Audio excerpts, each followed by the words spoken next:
don't have to tell you things are bad. Everybody knows things are bad. Everybody's out of work or scared of losing their job. The dollar buys a nickel's worth. Banks are going bust. Shopkeepers keep a gun under the counter. Punks are running wild in the street, and there's nobody anywhere who seems to know what to do, and there's no end to it.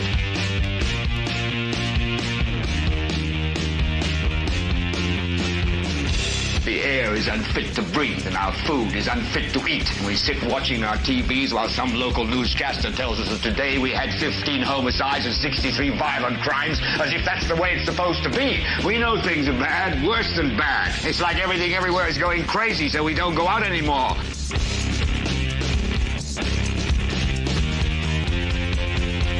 We sit in the house, and slowly the world we're living in is getting smaller, and all we say is, please, at least leave us alone in our living rooms. Let me have my toaster and my TV and my steel-belted radios, and I won't say anything. Just leave us alone. Well, I'm not going to leave you alone. I want you to get mad. I don't want you to protest. I don't want you to riot. I don't want you to write to your congressman, because I wouldn't know what to tell you to write. I don't know what to do about the depression and the inflation and the Russians and the crime in the street. All I know is that first, you've got to get mad. You've got to say, I'm a human being. God damn it. My life has value. So, I want you to get up now. I want all of you to get up out of your chairs. I want you to get up right now and go to the window, open it, and stick your head out and yell, I'm as mad as hell, and I'm not going to take this anymore. Well, hi, hello, how are you? I hope you're doing well. If you're doing good, that's better than a lot of the rest of us. Welcome. This is the Political Spotlight. They say in audio broadcasting and podcasting that you're not ever supposed to be negative in at least the first 5 minutes. And I'm like, dude, I do a political podcast. How's it possible to not be angry or negative in the first 30 seconds? And even more so, like, I'm normally a nice, happy, sunshiny person. Like, I smile a lot. I have a hard time not smiling. But there are those times and those days where I'm just in a pissed off mood. And when that's the case, it's like, there's no way there's no such thing. I am not capable of faking it till I make it. When I am in a bad mood, everybody around me will know that I'm in a bad mood. I am in such a bad mood tonight, matter of fact, let me tell you this, that I didn't even make the duck. I didn't put anything together. Low T sucks.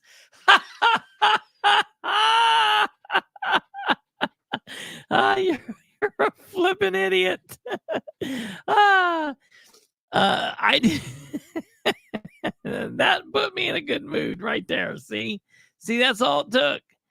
Oh God, that's hilarious. Oh, and I like that thing that Joe Black said. Where's that thing that Joe Black said? That Dan used to be a banker, but he lost interest. That's pretty good too. Oh my God. No, listen, today was a good day. I had a really good day today. Had a fantastic day. Spent some time with my mother, doing some crazy crap out on the water, out on the reservoir today, and talked to my grandparents and just watched the news a little bit. But I've been doing this thing where I've tried changing my sleep pattern, and that's what the problem is. Is I've tried changing my sleep pattern. And so I need to go back to what I was doing, but it's not good for me to sleep like past 3 o'clock. If I sleep past 3 o'clock, that just makes me blah. And so I was in such a shitty mood today I just was not having it, and then we get on here. Kate tells me she's not feeling good. I think she's gonna leave out of here. Like, I think it's just something. It's like a black cloud that's hanging around. But man, I got to tell you, I woke up at 7 o'clock this morning. No, it was earlier than that. I think I woke up at 6 o'clock. Let me tell you this. I woke up at 6 o'clock and I was ready to run. I was hitting it. I was on top of the world, man. It was like, whoa, this is like mania, man. I was feeling so good. And I'm going to tell you what put me in a bad mood. I'm going to tell you. I agree. Self-medication sounds good to me. I'm fine with that. GW, I am down. That actually, you want to try reading that again? Yeah, self-medication. I see it. I love it. I'm down. Try again. Yeah, I see it. Self-medication. And if anyone ever calls me on it, I'm going to say GW said I need to self-medicate. I see it. It's self-meditation. I'm clear. I'm clear. I realized, yeah, but I love it. Kate said she's fine. She's just got a case of the Bidens. What the hell's going on with that dude? He had a cold 2 weeks ago. He's got the COVID now. I tell you, he's got the first of all, I was going to make fun of Brandon. I was going to say he's got like the immune system of the Rudds. But then I was like, wait, Kate's worse than Brandon. And then I was going to make fun of Kate. And I'm like, wait, I'm worse than Kate. So I think oh God, I get it. Man, we're all bad. Holy crap. Listen, you guys have put me in a good mood. I was in a bad mood until I went live and I was ready to bitch. I mean, it was going to be good because it was part of what I was going to talk. I mean, I'm still really mad. So here's the deal. Today's Wednesday. What happens on Wednesdays? First of all, I'm mad as hell and I'm not going to take it anymore because I'm immediately back to needing a haircut. How do I need to have a haircut and shave again? Already. I'm back to needing a haircut and and that puts me in a really bad mood too. No, so listen, this is what did it. I've been watching the RNC.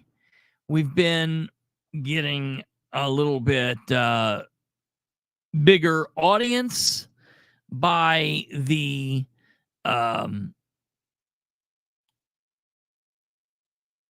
audio. The audio side is going really well. I want to increase this side, obviously. You got your last haircut before episode 200. It's now 243. Yeah, but okay. And I know here recently we haven't done 5 shows a week, every week. But if we did 5 shows a week, how many? So it's 5, 10. I mean, that sounds like a lot, 200 to 243, but it's really not. What's 43 divided by 5? It's that an undividable number.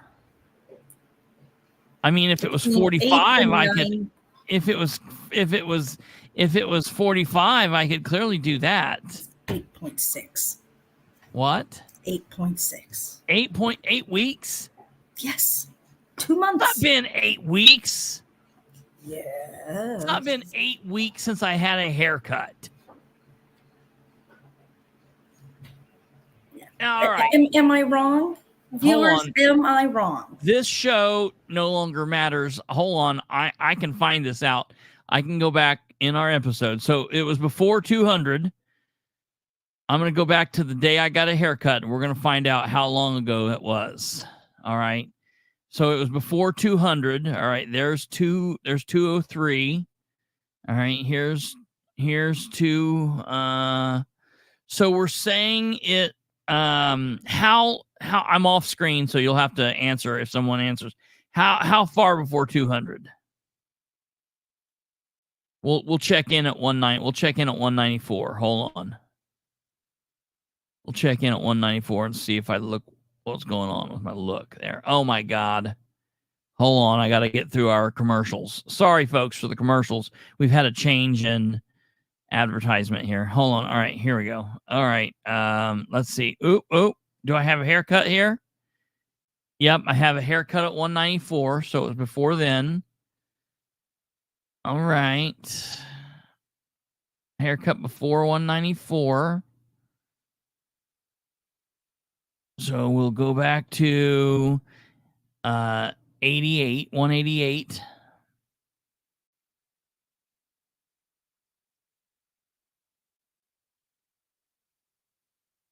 Okay. All right. I was the Shaggy Man at 188.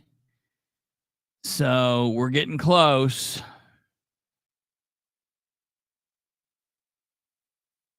Uh, 191.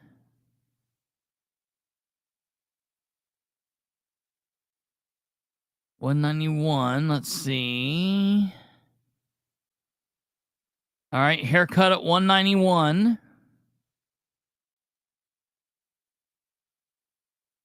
So we'll go to 189 and see if that does it.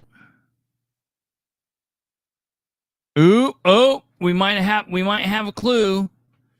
We might have a clue here. Here's another clue for you all.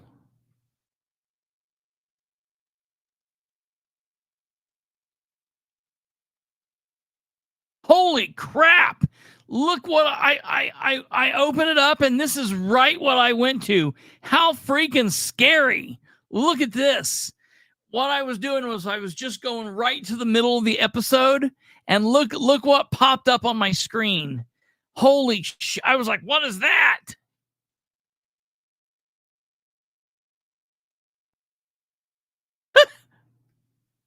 Oh, God. Oh, my God.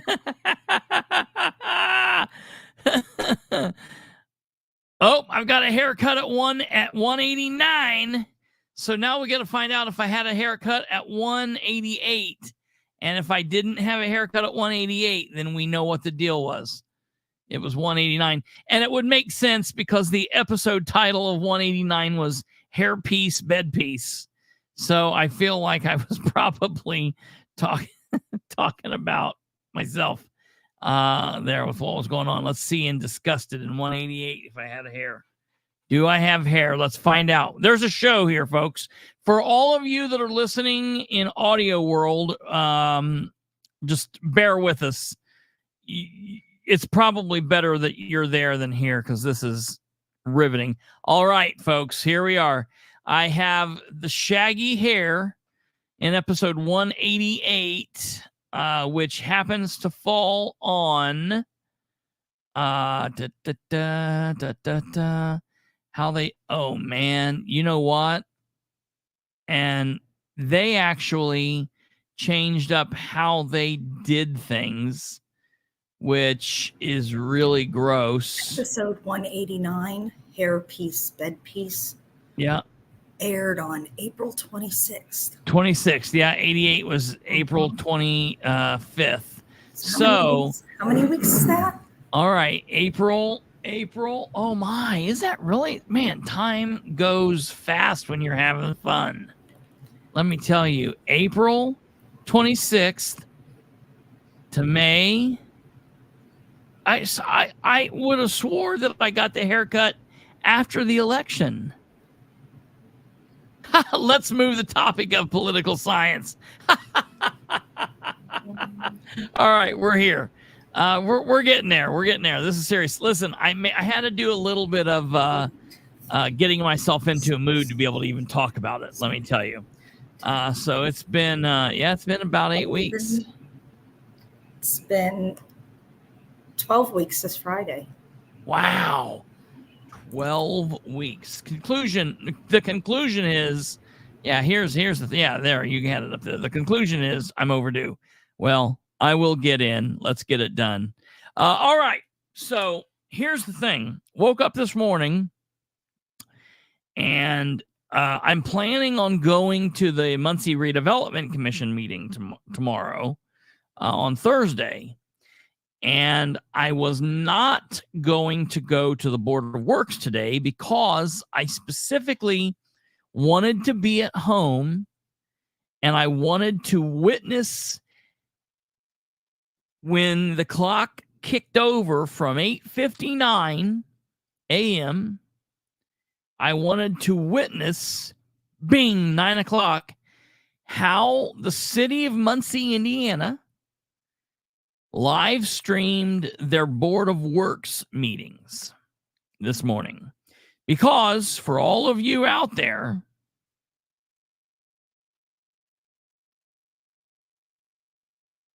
we know that on the 10th of July, last week, the city of Muncie, on a Wednesday, 7 months into the year, 7 months into a new term, where the mayor's already served 4 years, 10 days into a new month, in the middle of a week, boom, bang, pow, decided to change how the communication with the city of Muncie worked. And they took away citizens' rights and ability to be, I say right loosely, took citizens' ability to communicate where they are on that page with the community of Muncie. There are 20-some thousand followers on the City of Muncie Facebook page, which was implemented by the Tyler administration. The Facebook page was created by my friend, Sarah Beach.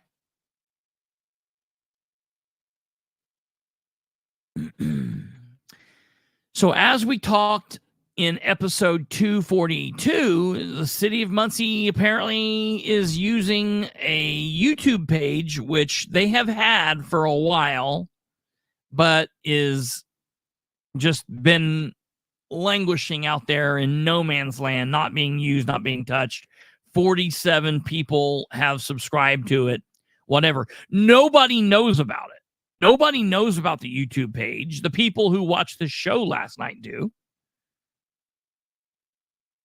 So I wanted to see how they would do the City of Muncie Board of Works meetings. Listen, the Parks Board meeting being screwed up last night, like, I don't like it. But it is that. Board of Works meeting is a big deal.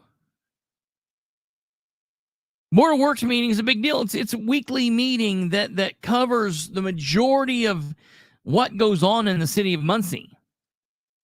We are exactly 2.5 weeks out from the August Muncie City Council meeting, which is a big deal. And so my concern was how they would be live streaming and allowing citizens to interact. And so I stayed at home today because I didn't want to be there and dealing with that. I wanted to be able to focus on, I was up in the studio and I was on my phone and I was on the computer. I had everything going. And 9 o'clock came.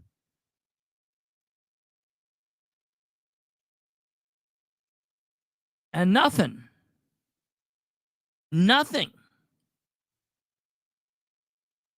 And I get on and I send a comment.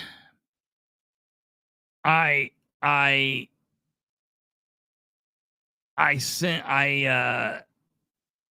made a comment. I'm like, hey, what's going on? You guys need to figure this out. Instantly, I was in a bad mood. And then it hit me.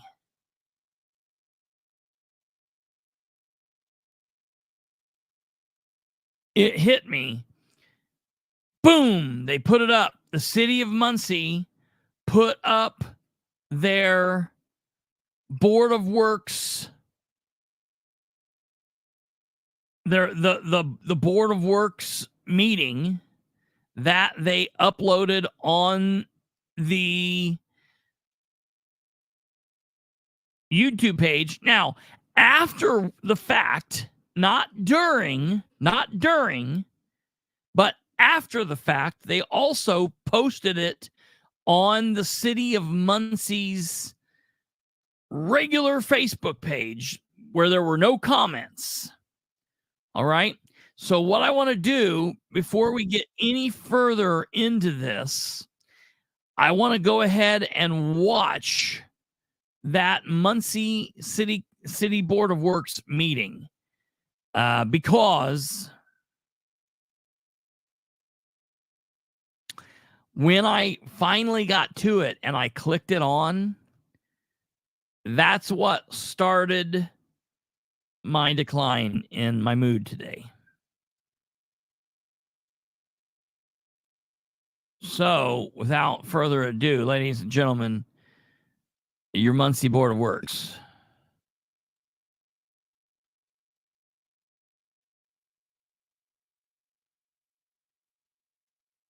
This is what I saw. This is what it is. Okay. Takes 23 seconds of black screen. So you click on the damn thing and it's 23 seconds of black. Hey, Endpoint Creative. That's the first thing that anybody teaches you in any kind of broadcasting or any kind of audio or video. You don't put out dead air, bro. Go edit that crap out of there. Because people are going to click on there and be like, what? This is dead, and click off. All right? So to me, like, it's a conspiracy theory. Oh, there's just more of the City of Muncie trying to make sure that citizens can't communicate with their government. We're going to start each meeting off with 23 minutes of dead air, 23 seconds, but it is the same. So for the listening audience, we're going to be playing the City Board of Works meeting. You'll be able to hear it, but won't see it. Here we go. Down there, I think, in the McKinley neighborhood. Yeah. Good morning, everyone, and welcome to the July 17th meeting of the Muncie Board of Public Works and Safety. Let's please rise and recite the Pledge of Allegiance. Let's start that again. And down there, I think, in the McKinley neighborhood. Yeah. Good morning, everyone, and welcome to. All right, so it started at 29 seconds in. That's going to be important here in a second. So we're going to keep track of what's going on. So it started at 29 seconds. The July 17th meeting of the Muncie Board of Public Works and Safety. Let's please rise and recite the Pledge of Allegiance. I pledge allegiance to the flag of the United States of America and to the republic for which it stands, one nation, under God, indivisible, with liberty and justice for all. Pledge done at 51. Lacey, could we have roll call, please? Present. Present. Present. Okay, thank you. We have the minutes that for the July 10th meeting that's been presented. Do we have a motion to approve as presented? Minutes at 102. Yes, I make a motion to approve the minutes from last week as presented. Second. Okay, any comments or questions? Okay, well done again. All those in favor say aye. Aye. All opposed?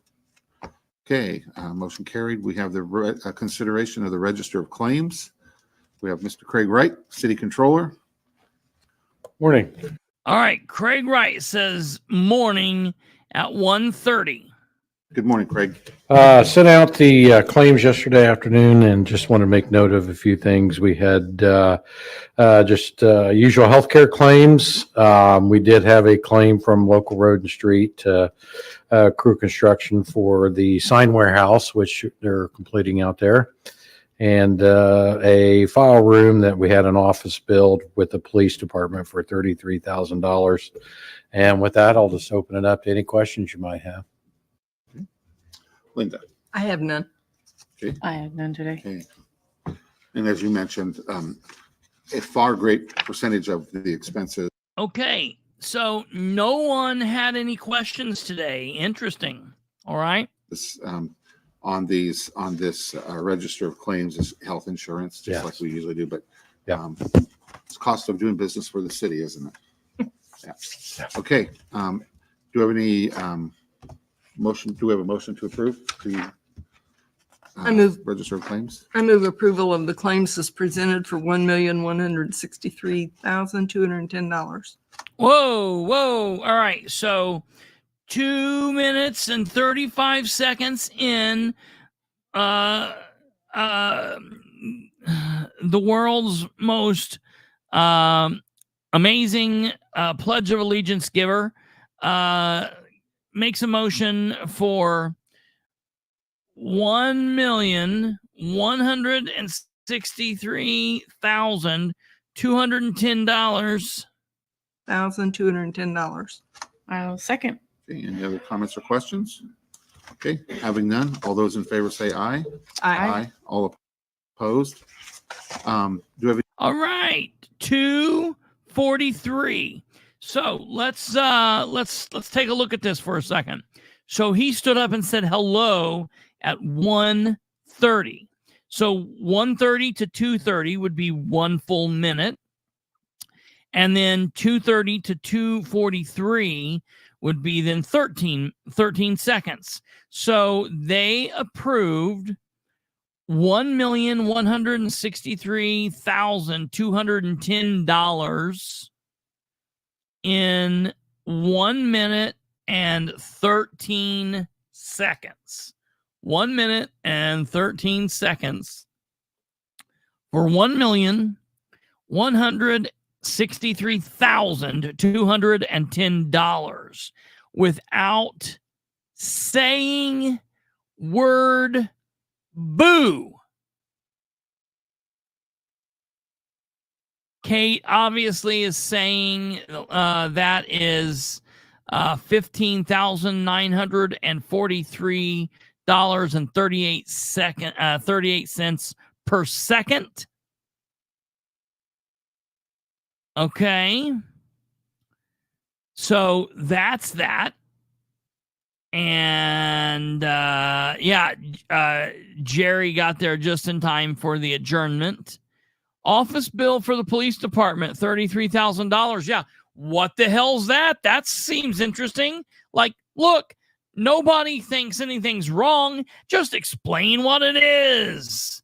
Explain a little bit about the sign building, because I remember when they said that they were going to start looking into that and all that, but we've not heard anything really about it since the project's been kicked off. So what is happening? Welcome to the communication and transparency and accountability of the Ridenour administration, ladies and gentlemen. This is what we're talking about. And I'm going to get real pissed off here in a little bit. I'm going to show you. So this is ridiculous. All right, let's continue on. any other business that we want to bring before the board? We have no unfinished business or no new business. It's going to be a quick meeting, but we're here to serve a full agenda or not a full agenda. We still have to go. We're here to serve. You're there to serve nothing, Ted. You're a joke. Linda Maurer is a joke, and Linda Gregory is a joke. This is a joke. It is a sham. This is utter ridiculous bullshit. Go through the process. Any other questions or comments? Okay, having none, meeting adjourned. Thank you.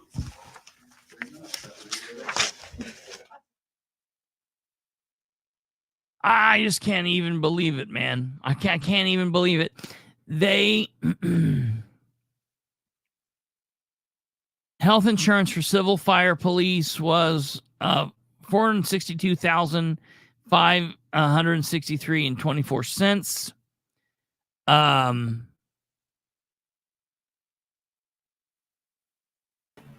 That is not the majority of the claims, like they said. That's less than Yeah, half. sure. So where's the other $600,000? Yeah, right. What is the other? Yeah, I mean, so needless to say, we'll be looking at that. We'll be getting that as soon as they put it up. It should be up here soon, shouldn't it? Is it already up? It's up. Oh, the claims are up? Yeah, and the controllers. Okay. We'll look through. So, I'll look through I'm those sorry, here. it's 700,000. Oh, The difference between the the difference. two. Okay. Yeah. it's So 700,000. $700,000 some dollars is not health insurance, which health insurance is the only thing he like threw that out like, oh yeah, most of this is health insurance. No, most of it's not health insurance. You give me a second, I'll pull up the Munidocs Okay. because I'm Yeah, sure that's- that's what you were asking about. You want to see the email, correct? Well, yeah, Oh, yeah. no, just it's not up. that. Okay. That one's not up. It's just on the controllers. Okay. So the email is not available yet. The email's not available. So, Okay, that's sorry. interesting. All right, well, that's ridiculous. So, okay, so this sent me into a tailspin.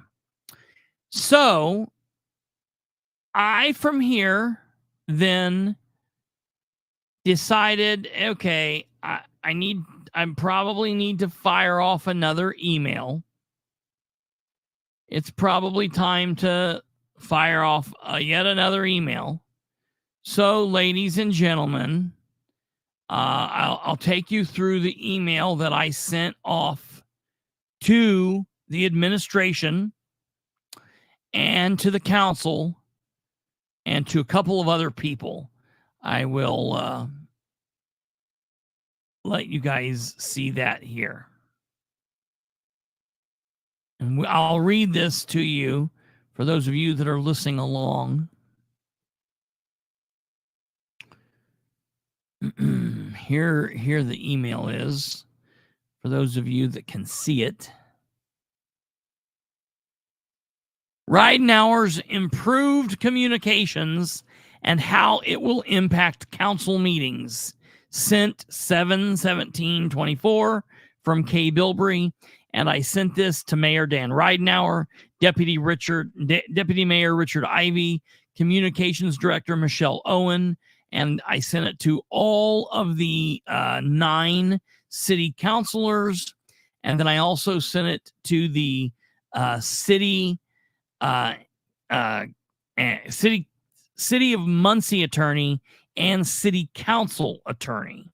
And so it starts off by saying, Mayor Ridenour, Mayor Deputy Mayor Richard Ivy, Comms Director Michelle Owens, and city councilors. Good morning.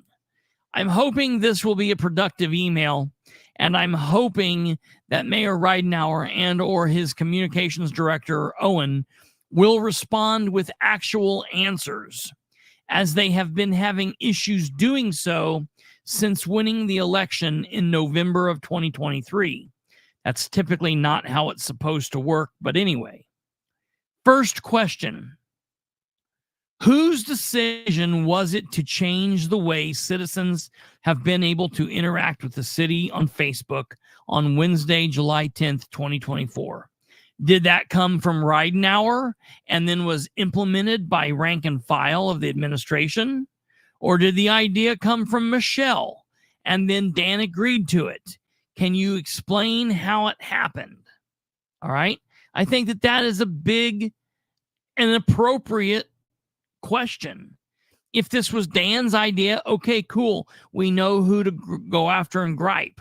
If this is something that Endpoint Creative brought to them, if this is something that Michelle brought up, well, then I would have expected Mayor Ridenour to maybe push back against it because he's the elected person. It's his ass on the line. All right. So I want to see what the deal was there. Second question. It would be beneficial if citizens knew who who they were speaking to directly and who was responding. So because of that, I am asking a question I've asked many times with no response. Who is commenting on behalf of the city? Now that we have a City of Muncie and a City of Muncie Communications, who is responding to city? Is the City of Muncie COM Shireen Wegley? Is COM Communications Michelle? Are they both Michelle? This would be helpful for citizens to know. And I mean, it's just common sense, folks. Come on. This shouldn't be a highly secretive thing like what you all try to make it. Speaking only to the mayor and his administration, not the councilors here. Third question. You've got a problem with your email, hon. Wow. You've got the communications director wrong. What's that? Mike Owen, a spokesperson for the city of Muncie. Where'd that come from? Oh, that was published in an article that our friend Brandon Rudd sent us. I didn't see about that. That's breaking amazing. ground at the apartments. Mike Owen. So, I mean, you're not going to get an answer if you're not using someone's proper name there. Just throwing that out there. You're right. I did not see that. That's amazing, Mike. Well, I'll have to have hopefully maybe Michelle's like related to him or something. We'll have to find out. That's interesting. That's hilarious. Third question. The new and improved communication plan for the city in social media appears to be screwing with citizens' ability to watch the meetings so far in real time. In an attempt to shut people's ability to communicate with you down, you're not running city meetings like the Board of Works, the Parks Board on Facebook anymore. You appear to be running them on YouTube, which is causing issues. First, you've never announced this, so most people do not know. I mean, that's true. Most people don't know that they've switched to YouTube. Therefore, as I'm sure was the hope, fewer people are watching the meetings on YouTube. What you're doing is gross. We need to get this fixed before the next city council meeting. Do you plan to do the same nonsense with the council meetings? If so, do you plan on informing the citizens? What will you do to ensure the meeting can be streamed and the citizens can comment? All right. And that's kind of a question for everybody. I'm asking the councilors too. The best thing would be to run the council meetings as they always have via Facebook with citizens' comments. Here is where the city councilors I added to the email come in. The meetings are your meetings. You guys are representatives of the citizens. Well, all of you save for Basham. He is a voice and a vote for the mayor. But the other 8 of you work for the people. You can direct how you want your meetings to be handled. Please do not let the mayor and his administration screw this up. You all have an obligation to the public. Dan ran in 2019 and again in 2023 on the platform of improving communication, transparency, and accountability. We see that he's been a failure at all 3 since January 1st, 2020. Harsh, I know. Harsh, but I'm over it, folks. I'm over it. I'm not going to beat around the bush with these people anymore. I'm going to tell them directly how it is. If they're not going to answer me being nice, I'm going to let them know what I think. That doesn't mean you all have to be too, meaning you don't have to be failures too. Please fight for your citizens here. City Councilors Green, Powell, Garrett, Gullion, Dishman, Mason, Selvey, McIntosh, and Basham. I want a response emailed back and I put my email up there, to this question.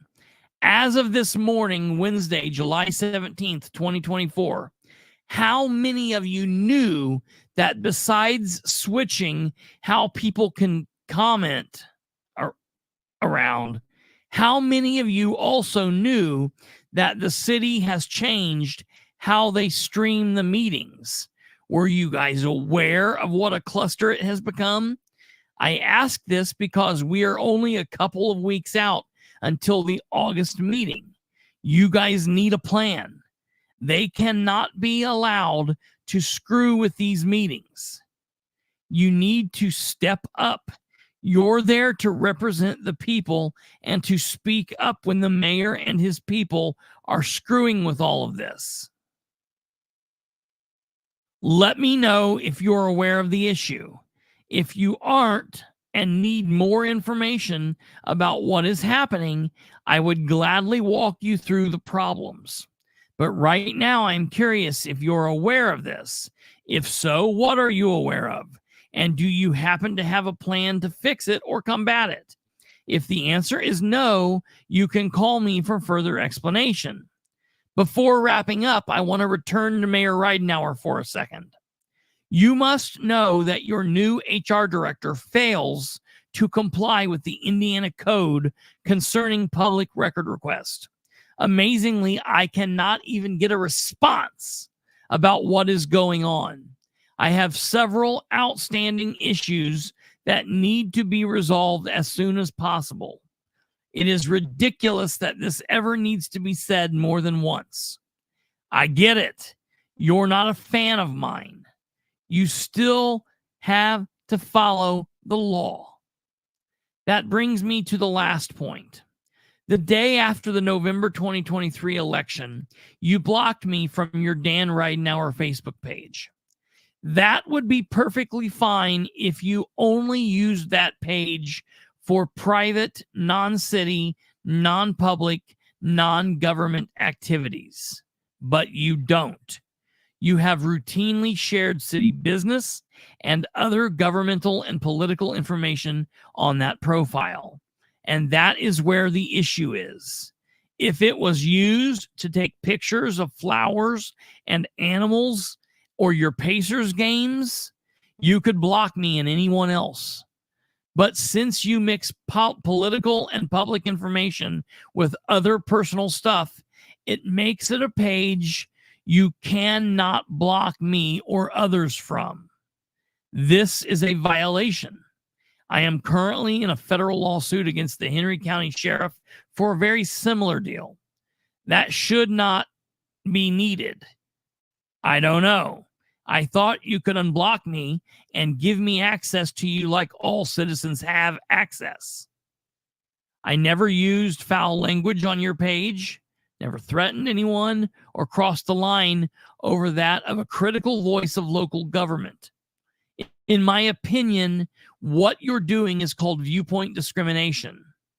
So we can clear this up by you unblocking me, or we can wait until there's a resolution in the lawsuit with Henry County Sheriff John Sproles, and you can use that to help you better decide. Or I can ask my attorney what other options we have.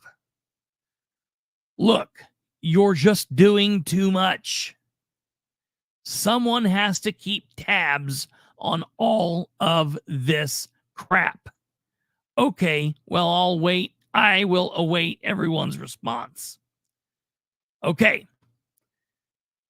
Well, I kind of thought it'll be interesting to see who responds to this. We'll see. Normally, it'll be interesting to see what, if anything, comes from this.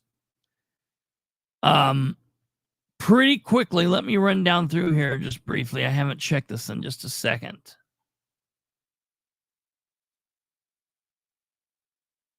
What is this? Get this out of here.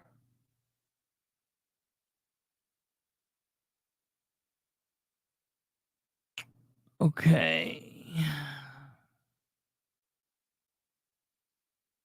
Okay. Yeah. So I've only so far received one response.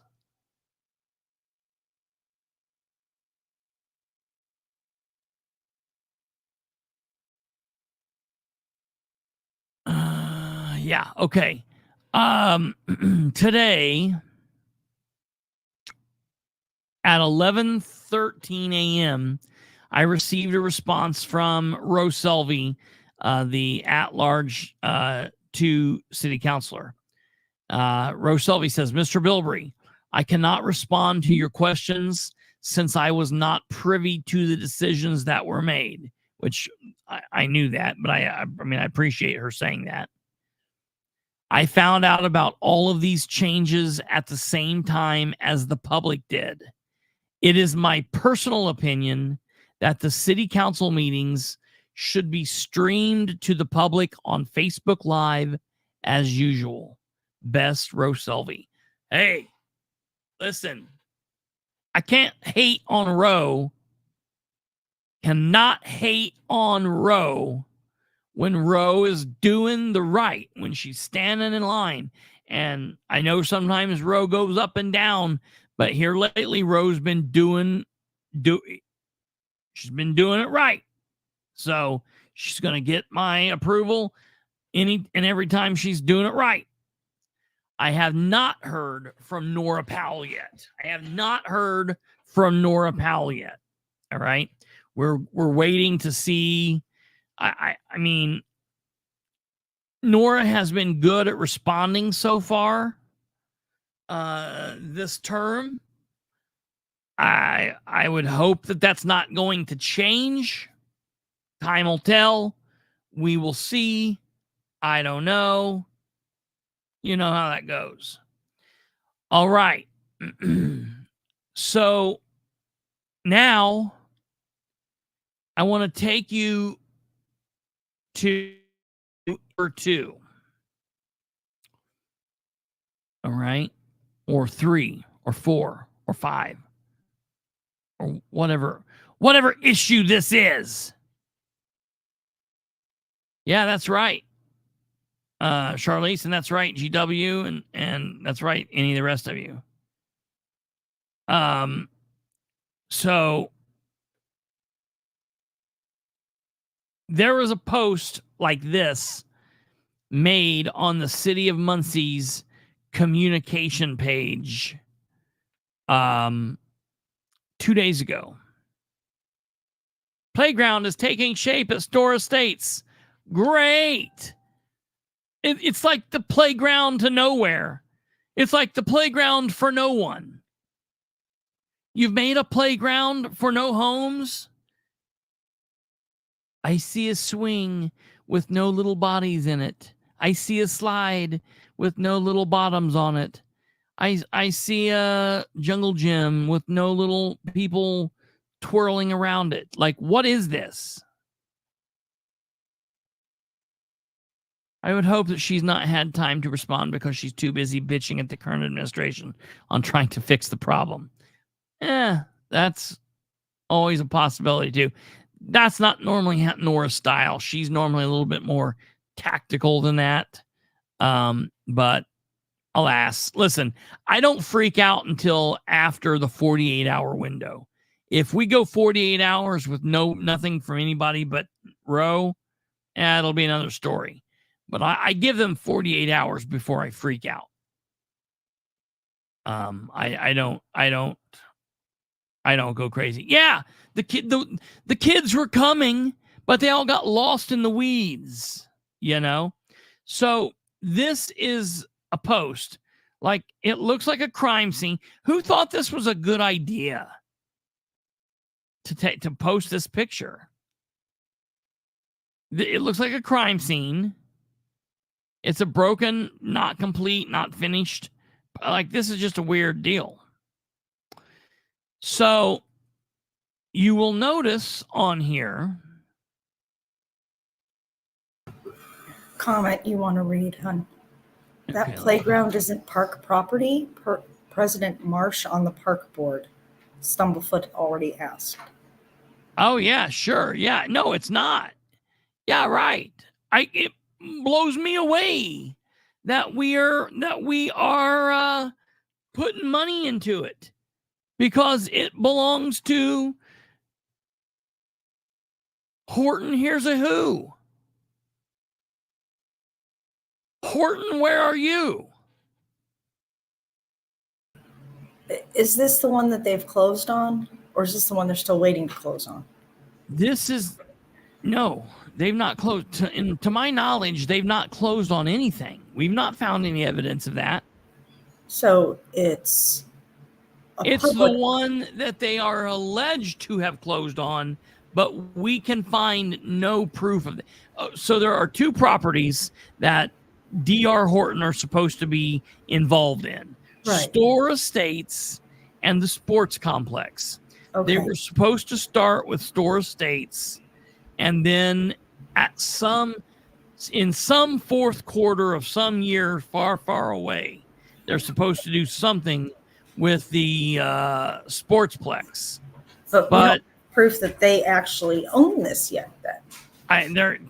Listen, unless the city of Muncie can provide me a record request at some point, they do not own this. Okay. Oh yeah, because we went through the whole thing on the GIS. Yeah, Charlize, do you have any proof? Because I know you've been MRCing it up, and I know you've been looking. Do you have any proof that they have they own this? That they've closed on this? Does anybody? So the city is paying to put in a private playground for a neighborhood thing on property that they may or may not own. Yeah. Anyone else confused? Yeah, I right. know we don't feel good and the brain isn't working really well, but Wait, what was your question? have they closed on that yet? Is the city? Well, look what this says. The playground is taking shape at Store Estates. This will be a new public park when it's done, including pickleball. But Troy Chester is saying that, or Stumblefoot,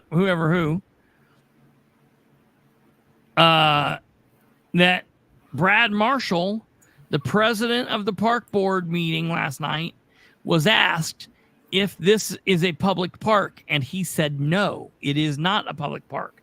So now my question, is the city confused, or is the park board president confused?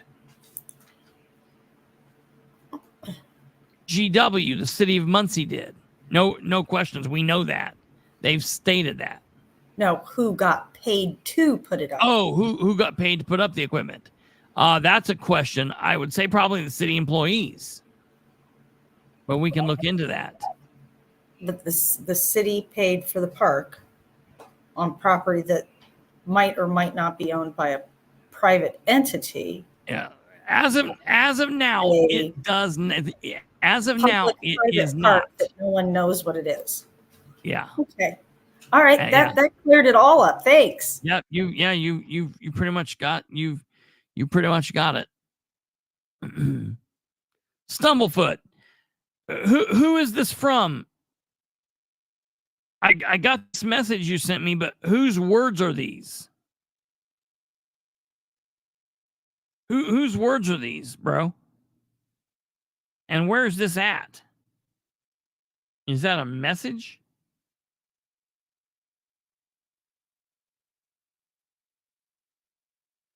City of Muncie says contact building commish on the weeds. Isn't he part of the city? Yeah, right. Okay.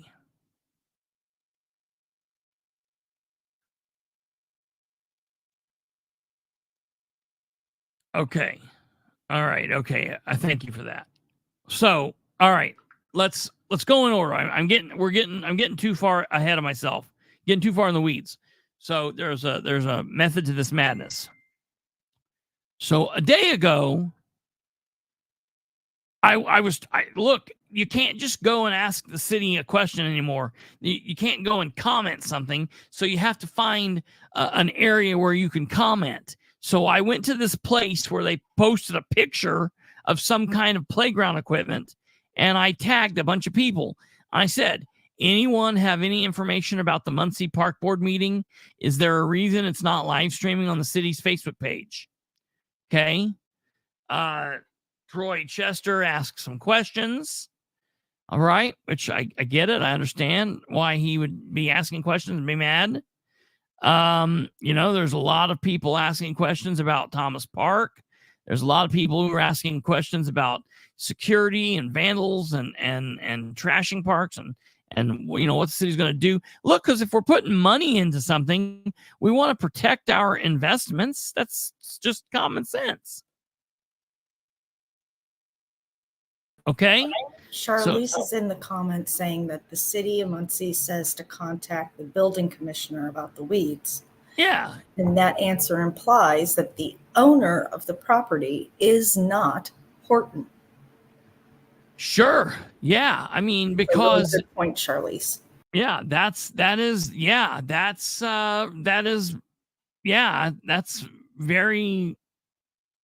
that answer. I mean, in my opinion, that answers that question. Now,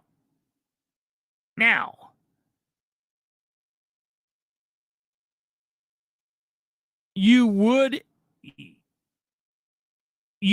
also contact the building commissioner if Horton owned it and they weren't doing the right thing and you wanted them to maybe be fined, or you wanted to get the building commissioner to push them to cut that stuff down, or if you wanted the building commissioner to go out there and cut it down and then send D.R. Horton a bill.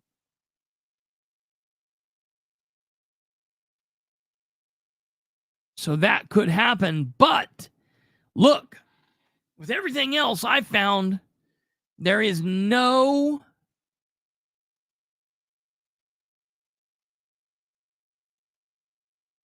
that leads to the fact that D.R. Horton is north of Hamilton County. They're definitely not in Delaware County. I'll put it to you like that. Like the old Chevy property. Yeah, right. Mm-hmm. Well, okay. So now getting back to this. All right, there's a lot of people on here commenting, and a lot of people seem to be mad. Charlize is on here. When will the first home be built? Having actual homes with residents would be a boost to pickleball, it would seem. By the way, have the waist-high weeds been mowed yet? Okay. Someone else, Chris says, maybe it's a native species habitat. They don't want to upset the butterflies and the other pollinators by mowing. And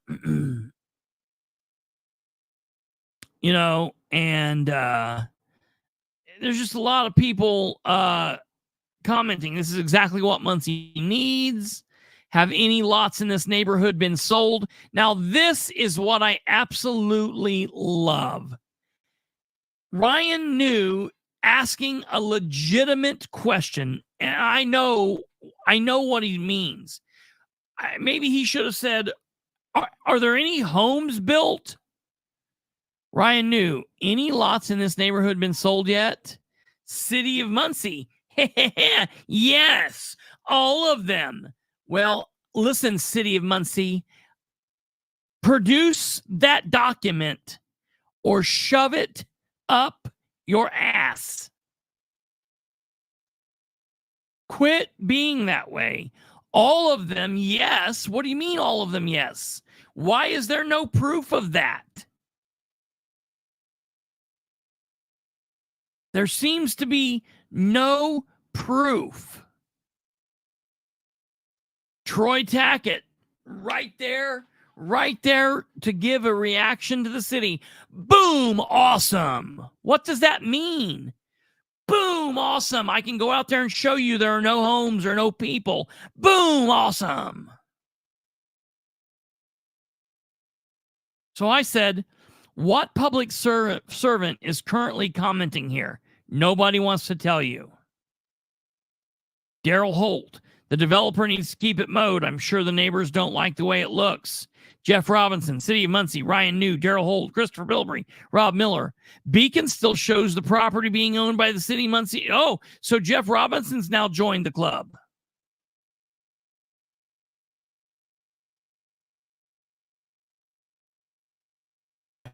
Well, there's my question. All the lots are sold. Okay, fine. Sold by whom? To whom? Yeah, right. All the lots are sold in that you've got a deal in the works with D.R. Horton to buy the entire property, in which case you could say that the lots are all sold. Or did D.R. Horton, as the owner of the property, sell each of the lots to prospective home builders and future homeowners? All of them is not an answer. Yeah, right. Yeah. Yeah.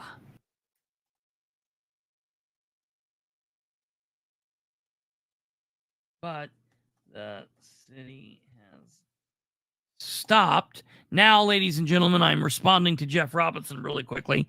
He's on Facebook. He has said, Jeff Robinson posted, something saying, Beacon still shows this, obviously. So I'm responding to Jeff saying, yes, sir. I've been saying that. I guess I've been saying that for a while now.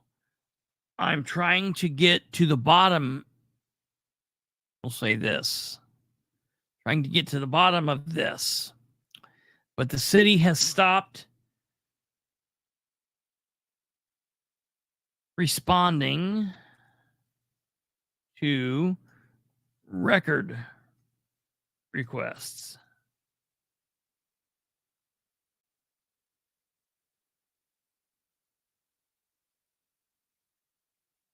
So, all right. So I just responded to Jeff there and said that. Okay. So we've got some more replies here. We'll see what the more replies are.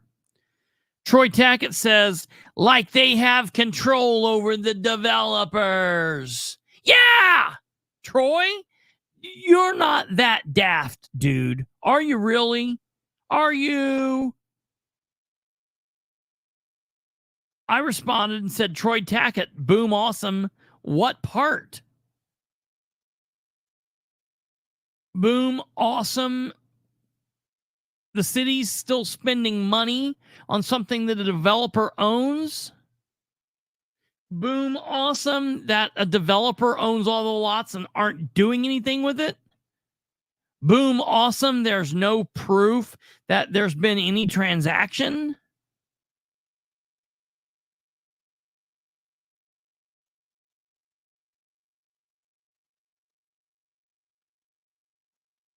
I love this. I love this. Lindsay Corey Fink. How would Jeff know? He's been out of the loop for the last several months now. She thinks she has the answers. She thinks she knows something because she's prepared to to kiss the mayor's ass.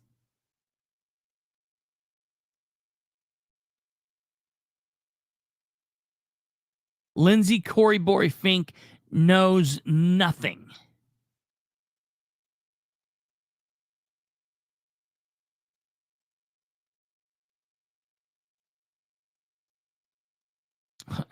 Oh, okay. Here, all answers. It's all solved, folks. Troy Tackett has responded. All the properties are sold and have been. Nothing to worry about here. Nothing to worry about here. Troy Tackett says the city no longer owns those properties.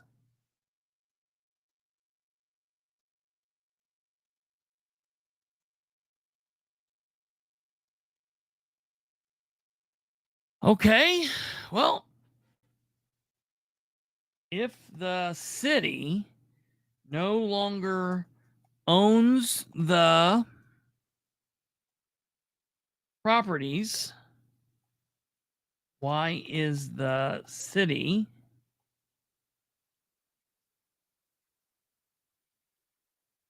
still dumping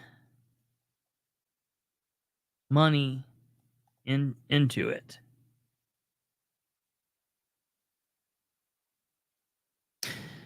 So, this is what you call blind loyalty. Blind, just dumb ass people following the blind, leading the blind.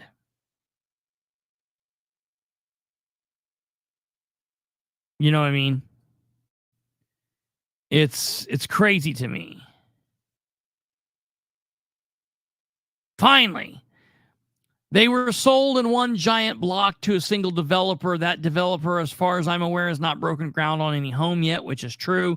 To me, it's up in the air whether they've actually even been sold, and that's my words. Ryan New, the original commenter, says, that makes sense. So it appears if all of the lots are still up for sale. Clever, misleading statement from the city of Muncie. And of course, I said, well, that's the Ridenour way, as transparent as shower glass. Okay, so that's what I needed to throw in there. All right. Of course, there's more replies. I'm getting down to the part that absolutely just literally set me off. All right. The sale of these properties was posted and was also reported in lengthy article in the Star Press.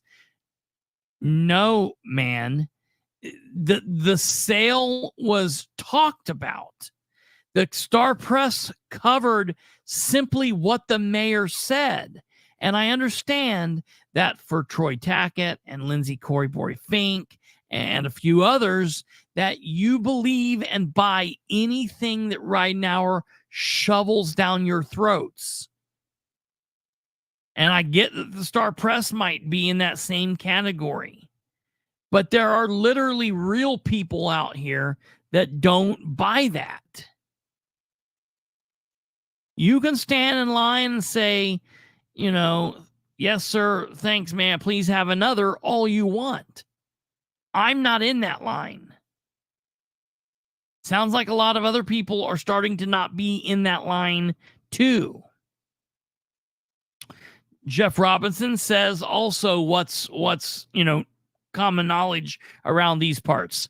The Muncie Sportsplex, which was repeatedly sold in that same developer as the store lots, has also not been transferred.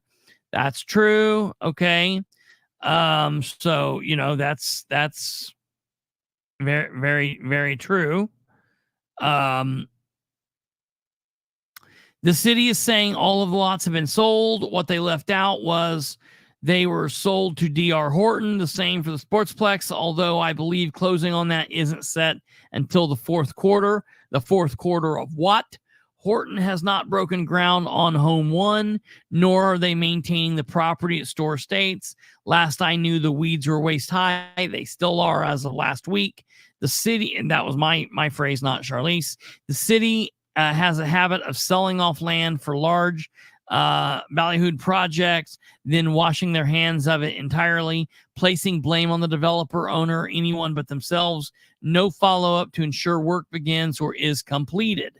That, ladies and gentlemen, is the absolute crux of this thing. This is another... Listen, Troy Tackett, I could probably go back and find out posts where I was asking legitimately hard questions about the Muncie Southway Plaza, and Troy Tackett was posting things like, boom, awesome, in your face. It's sold. It's sold to some Indian guy from Washington. Boom, red brick. I can see the grocery store from here. You're an idiot, Bilbrey. Boom, you don't have any imagination. You just don't love Muncie like the rest of us do. To which I just say, Southway Plaza 2024, boom. You know, and then we move on to the next project that Dan has also screwed up. Now, Troy Chester posts the absolute amazing picture. Look, the Muncie Redevelopment Commission got tagged by code enforcement. I love it. That's amazing. Okay. Now we get down to this thing that happened, I guess today. I guess this happened. Oh, no, this was still 2 days ago. Okay.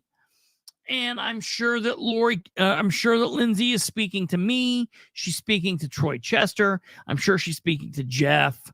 I'm sure she's speaking to Ryan. I'm sure she's speaking to Charlize. Here is the amazing commentary from the political dynamo that is the woman who calls her husband Cory Bory Fink in front of people in public. Blah. All right. She says, I get so sick and tired of the idiotic and negative comments left on a post recognizing something wonderful and positive going on in the city of Muncie. I'm sorry, stopping you there. It's a fucking playground. Yeah. Yeah. What is thank you. And I'm gonna get to that in just one moment, Charlize, because my grandparents were griping about that yesterday. I will thank you, Charlize. Anyways, moving on.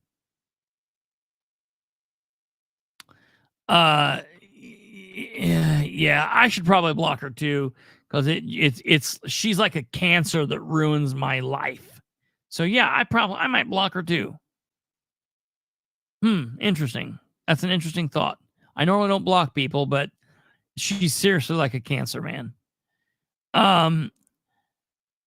Because it's okay for her to comment her idiotic and happy shiny post, which is just bullshit, but it's not okay for people to ask legitimate questions. I get so sick and tired of idiotic and negative comments left on a post recognizing something wonderful and positive going on in the city of Muncie. It's not going on in the city of Muncie. It's private land. We're dumping money into something that we don't own, that we don't have access to. If D.R. Horton wants to come in and build a bunch of houses and build fence around all this shit,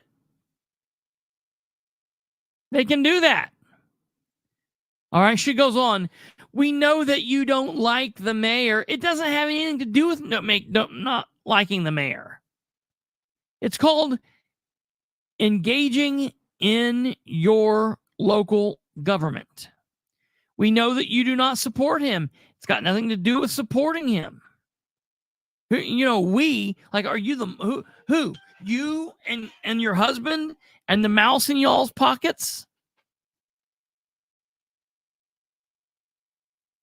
My question to you is, what do you hope to accomplish for making these comments? Well, I would like the mayor to communicate like he said he would. Do you hope to accomplish making yourself look like a bully? No. You know what?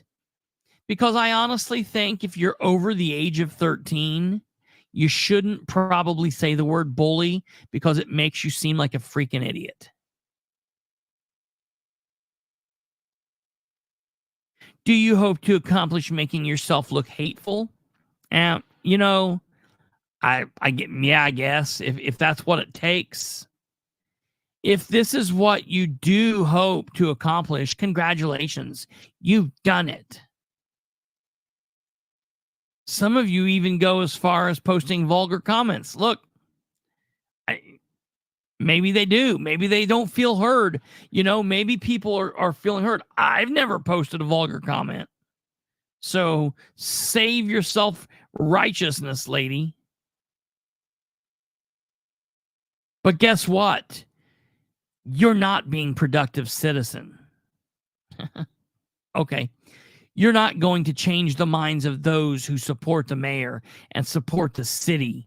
So next time you have the urge to post something vulgar or negative, please stop and remember you're only hurting yourself.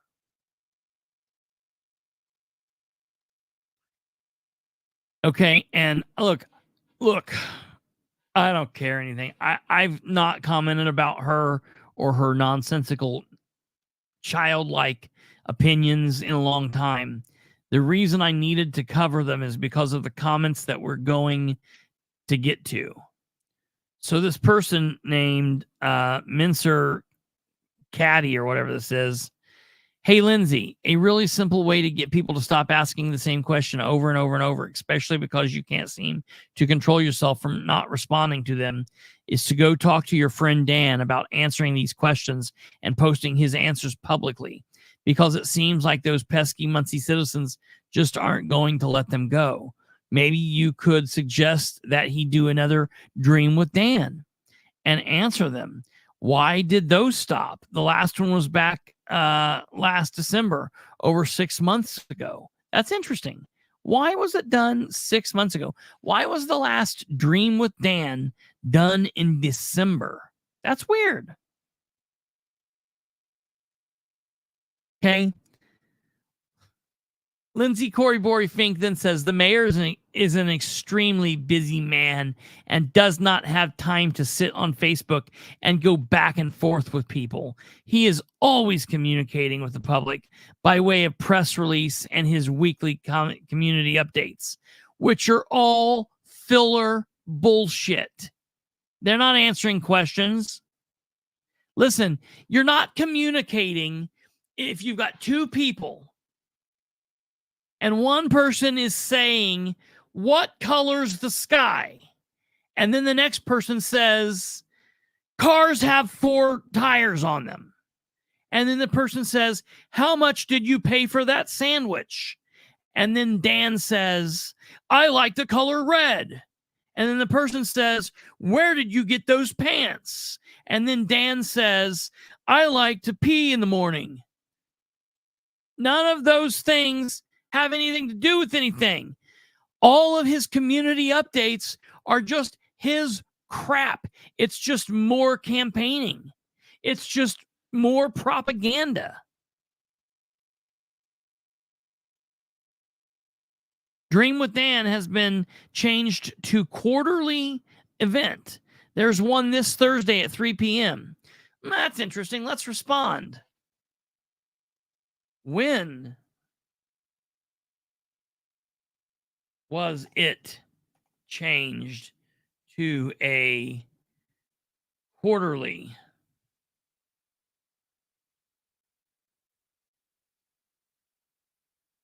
event? And why? I thought Dan wanted to improve and better communication. Why can't I see that? I knew I'd done that.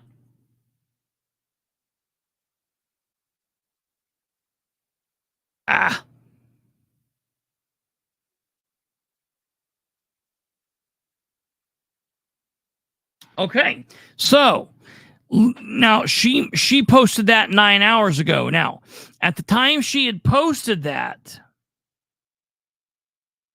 I had not watched the community update. We're going to watch that here in a moment. But, wow, look, Lindsay Corey Fink coming with the facts. There's a Dream with Dan this Thursday at 3 p.m. Well, I would like to know when they were changed to quarterly events, because so far we haven't had one since December. And there's been a couple quarters between then and now. So you mean they were changed to quarterly events today? So Charlize says, I get sick and tired of project announcements that either never come to fruition or take years to get off the ground. I think I'm a reasonable person, not known as an a-hole, I hope, but you and I both know there's a list of things announced that never happened. Didn't have proper due diligence, partners not following through without consequences, or projects that experience delay after delay. I'm not making this up. Let me know if you'd like a list. You have expressed this more than once, Lindsay Corey Fink says, in various meetings, and each time you have been told that it takes time for projects to come to fruition. Just because something is announced doesn't mean they're going to start on it the next day or even the next week. Do you realize the city is at the mercy of developers' contracts? I don't know if you noticed the recent post that there was a groundbreaking on Kilgore last week. So actually things are happening. It just takes time and patience. All right, Lindsay Corey Fink, how much more time do we need for Southway?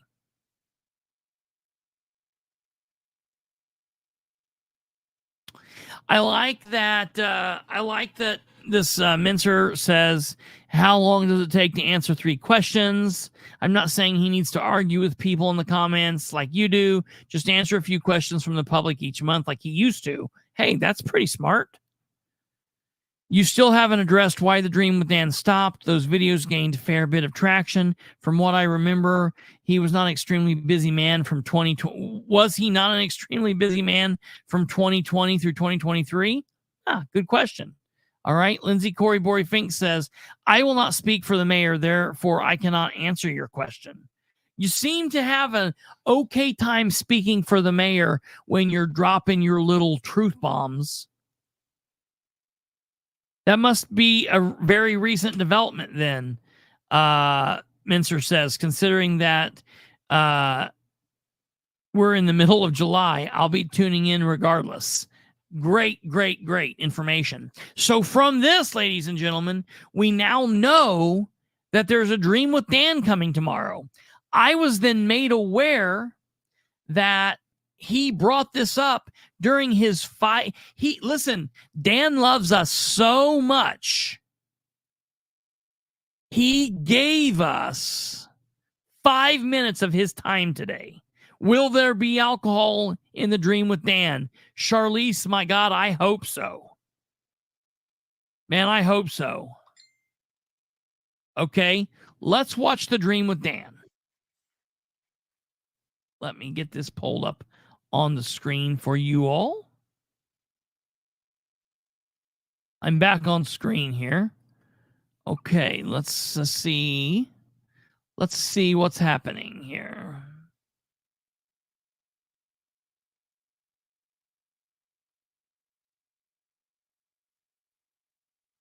Man, I can't wait to hear what the mayor has to tell us in 5 minutes. Good morning, Muncie. Dan Ridenour here, your mayor. Today is Wednesday. It is July 17th. It is a wonderful day, and we hope you have a great week. A couple things I want to touch base on. Riverview Park is getting very, very close. So the pickleball courts are in, and my wife and I, Sherry and I, we actually went and played on those courts last week. So those are available. Provide another opportunity. And the shelter is up. So the new shelter is up. We're still waiting for one piece of equipment for the restroom, but it's moving along. We did have to move the play area. Well, we didn't have to, but the neighborhood wanted the play area moved. And we thought, it makes sense when they explained the reasons. So we did move it. That caused some of the delays, but it is very, very close. But check out the pickleball courts. Basketball courts have been well utilized, and the new shelter, and the splash pad is up and running as well, and has been for a little bit. Store Park, another playground. This is a brand new one for our city. That playground is they were out there yesterday. Again, they're very close to completion. Once they get some of that equipment in, then they'll put in, it's a different type of base. So it's not mulch. And that was, again, something that the neighborhood was looking for. So that's what we're putting in. There is some final work still being completed on the utility side of things. So there are some flags out there. So we've delayed doing the final mowing. But we think as soon as they finish a certain section of that park, we think that we can get the 34 lots all mowed and ready to go. So, and then after that happens, various segments of the city government, some sanitary districts, some will be county, and some will be the city will maintain those facilities that will be at the Store Woods Park area. What? This past Thursday, we had the groundbreaking for Kilgore Place. This is a new apartment complex that's going up on Kilgore, if you hadn't figured that out. It is 120 units. It's our first both affordable and market rent with there'll be some for each. Back up. What did he say here? Listen. He said that the city's maintaining the sanitary and the what? The city's maintaining it on a private property. Yeah, for how long? Yeah, let's listen here. What we're putting in, there is some final work still being completed on the utility side of things. So there are some flags out there. So we've delayed doing the final mowing. But we think as soon as they finish a certain section of that park, we think that we can get the 34 lots all mowed. All right. So as soon as they get done with some work, we can get the 34 lots all mowed. Okay. So people have been griping about that. So they will get the lots mowed. When does DR Horton take over? And ready to go. So, and then hey, Dan, DR Horton. After that happens, various segments of the city government, some sanitary districts, some will be county, and some will be the city will maintain those facilities. After that happens, various government entities, some city, some county, facilities that will be maintaining some those will be the facilities. city, some sanitary. Various segments of the city government, some sanitary districts, some will be county, and some will be the city will maintain those facilities that will be at the Store Woods Park area. Why? No, for how long? Isn't he talking about the sanitary district? What do you mean? Well, the sewer lines in the city. That's the city's job, right? Yeah. So some of it's in the city and some of it's in the county.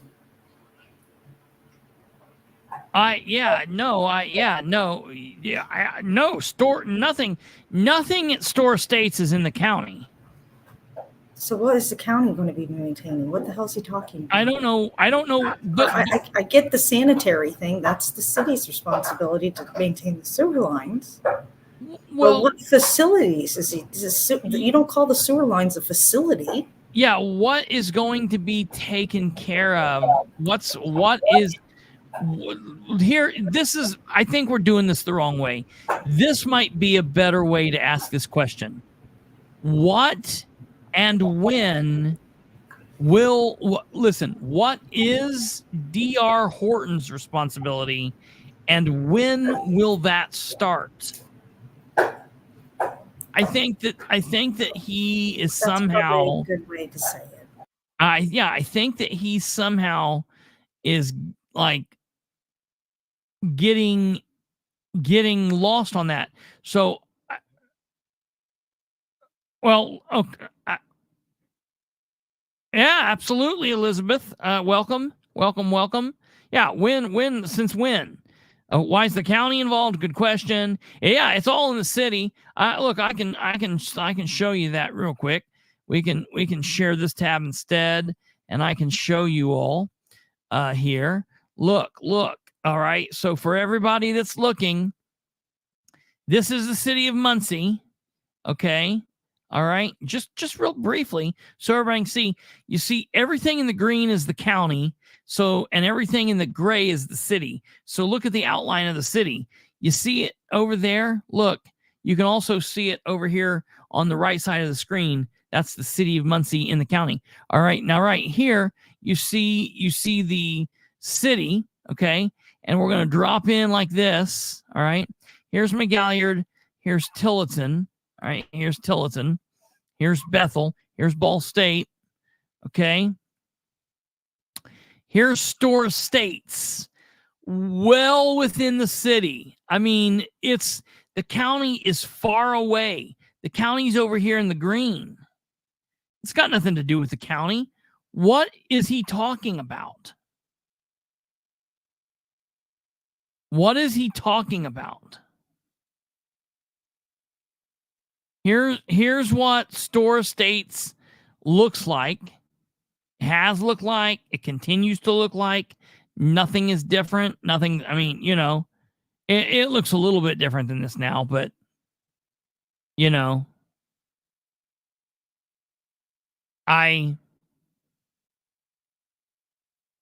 does the county have anything to do with this any of these neighborhoods around here? I wouldn't think that they would. I wouldn't know what that would be about. I have my questions all queued up for tomorrow, man. Oh yeah, dude, I cannot wait till tomorrow.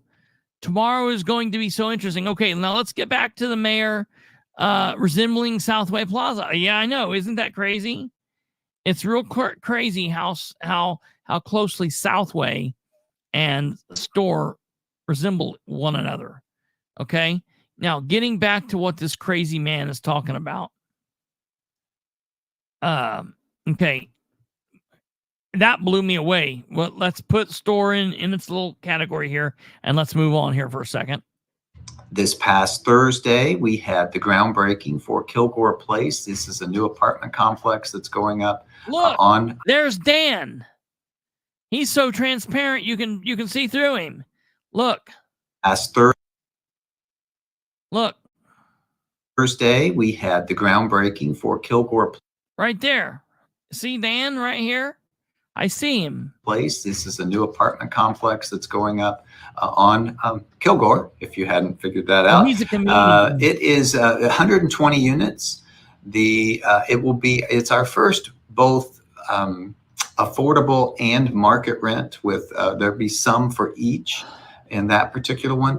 But again, it's 120 units. There's 1 bedroom, 2 bedroom, and 3 bedroom. It'll take 14 months or so to build, but construction has begun. They've got a big fence around the property. It's very near Silver Birch, and we're excited about what that does for the community. It takes a building that had burned down in a fire and turns into something very positive, and provides 120 additional units for people to move into that are new, clean, and cool. Will be very, very comfortable. Okay. So we're happy that is moving forward. The U.S. Association of Martial Arts is holding their World Championships in Muncie this weekend. That's cool. So if you want to, you can stop by the convention center. You can watch some of the amazing tournaments that'll be going on. And then that will be on Saturday and Sunday. A number of people will be here from all over the world, and we're excited about that, and look forward to, if you see them, if you see people that just say hello and welcome to Muncie, and that we're thrilled that you're here. Indiana Black Expo celebration is also happening this weekend, and that's Friday through Sunday. There are various events going on. There's a prayer event. There's going to be a parade. There's a car and bike show. There's a concert, community concert, and much more. A lot of it will be in Heacon Park. There's basketball tournaments and so forth. So there's a lot going on. So check all that out. And that's Indiana Black Expo Summer Celebration. So excited about that as well. Open Door has a series of free services this summer, including free immunizations and sports physicals. The first event is this Friday at noon at 920 East Charles. And that will be happening during the Soup Kitchen of Muncie's Summerfest. So go ahead and check that out as well. Lastly, the Delaware County Fair is going on this week. There's all kinds of events. It started earlier this week. The 4-H was actually last week, but there's additional events this week. And please come out and take advantage of the rides, enjoy the food and the fellowship with others here from Delaware County. In addition to that, on this Thursday at 3 p.m., we will have a Dream with Dan. Now, we had been doing the Dream with Dans on a monthly basis, but we've switched it to quarterly so that we can have more departments there so that there can be additional questions available. If you get the opportunity, that will be at 3 o'clock on Thursday. So we will have several department heads there to answer any questions. Where? So please let us know what you'd like to hear about. And I think that's it for this week. So we'll talk to you next week.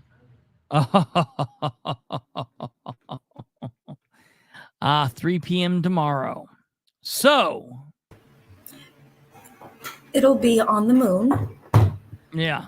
We can't have the public there, so it's 3 o'clock tomorrow afternoon on the Lake of Tranquility on the moon.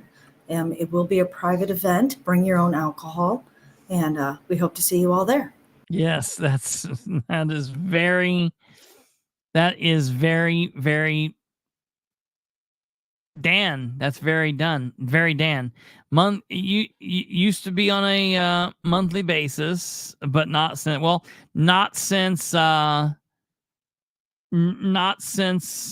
December 6th. Ridiculous.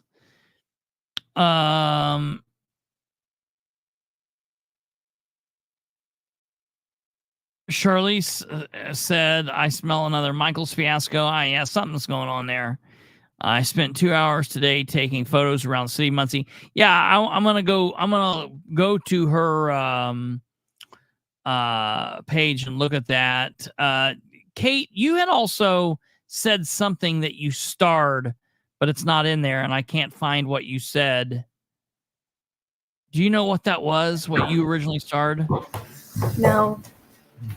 Because it was good, and I wanted to talk about it, but I can't find what you. Damn it! You started. It was good. Who wrote it? You did. You wrote it. I did? Oh dear. That was probably way back up at the beginning. Yeah, it was at the very beginning. Oh God. Oh, You're asking me things that are too complicated tonight. that's all right. That's no big deal. Well, it was good. Oh, this one. However, Muncie was ahead of the curve. State law requires live stream in July. Muncie has gone backwards by switching to YouTube. Yeah, right. I mean, now as soon as they get, I think it requires you to get. I don't know how many people you got to get to be able to live stream. I don't know. Whatever. Muncie's an idiot. I don't think that's grammatically correct, but Muncie's an idiot. You gotta love Muncie. Look, nobody's more Muncie than me. So stuff it, Lindsay Corey Fink. You want to talk like it's embarrassing that Michelle Owen and these people running around. I'm the Muncie woman. I am the Muncie man. Nobody's more Muncie than I am. I embody the Muncie motif. Pissed off, happy. That statement fits better when it isn't grammatically correct. Yeah, Muncie's an idiot. Right there. Take that. That's a hashtag. Muncie's an idiot. I think I might even... oh my God. I might change the name of this episode. I might change the name of the episode from mad to Muncie's an idiot. I think this might officially... I'm not a bearcat. I know. I was waiting for somebody to say that.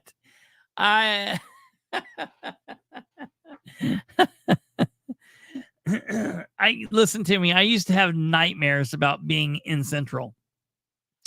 When I was a kid, I literally had nightmares that I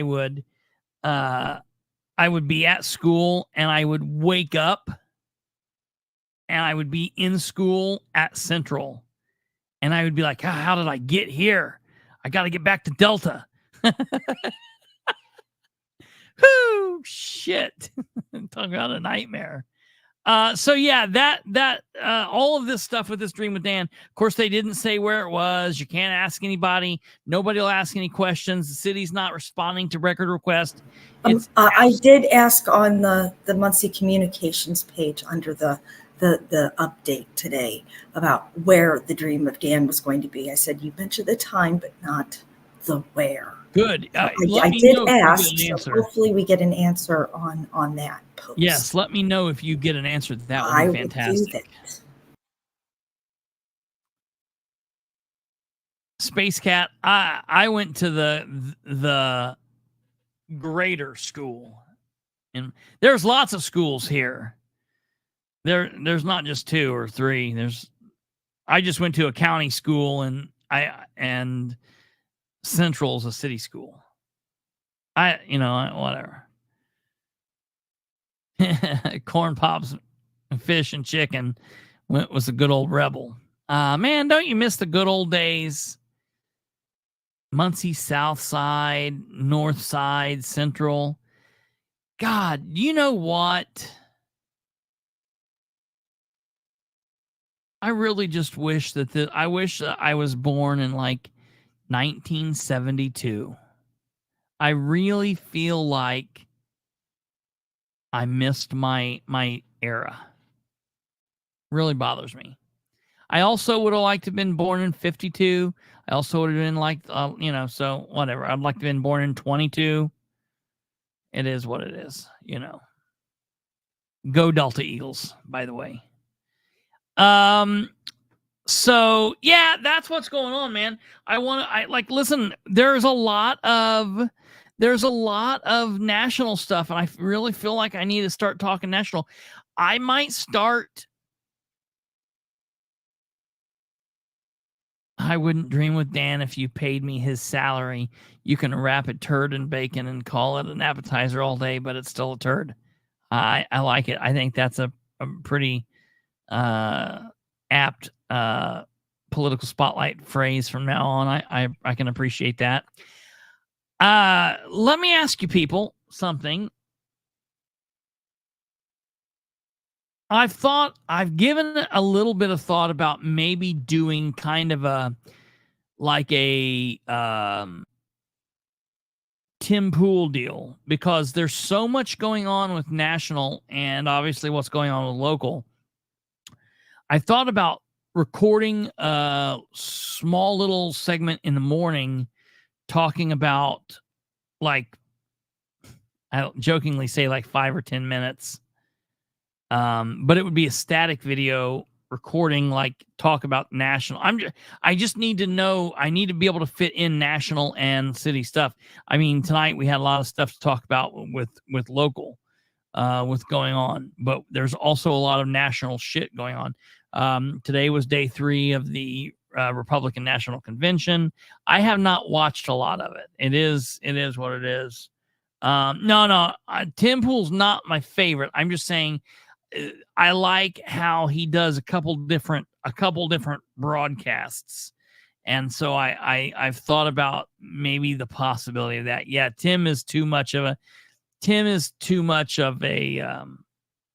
He's like the Matt Kantz of the commentary world. He's got a leg over here and a leg over there, so it is what it is. Yeah, so that's what's happened today. That all made me mad. All of that stupid crap. Remember, this is supposed to be the administration, ladies and gentlemen, that was going to improve communication. It was going to improve accountability and improve transparency.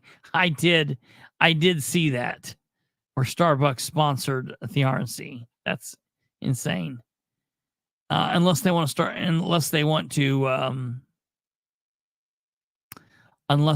to sponsor us. Yeah, Stumblefoot. The problem with picking a day, I've tried that before. I've thought about doing that before, but the problem with that is anytime I'm like, okay, I'm going to have a dedicated day for national, then something crazy breaks out in Indiana or something crazy breaks out in Newcastle. And I'm like, well, I got to toss that. That's the problem. It's just, it's basically kind of got to go.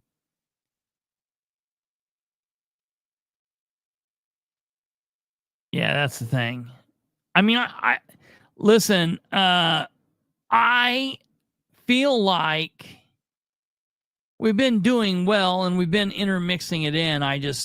On a day like today, I had to get it out. There was so much to bitch about. But we definitely need coverage on the national stuff. I will just start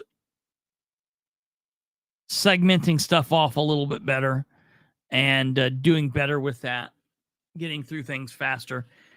I think you need to do a separate national one. Like something in the morning? Something in the morning or something early afternoon. Oh, yeah. Just because when we try to put national stuff in, then we end up falling really behind on local things. And really the national is important, but we've always said that the local is the most important because it affects us where we live. Yeah. More than the national. So that's my opinion. Yeah. They can tell me to, go F myself. No, that is that's my 2 cents.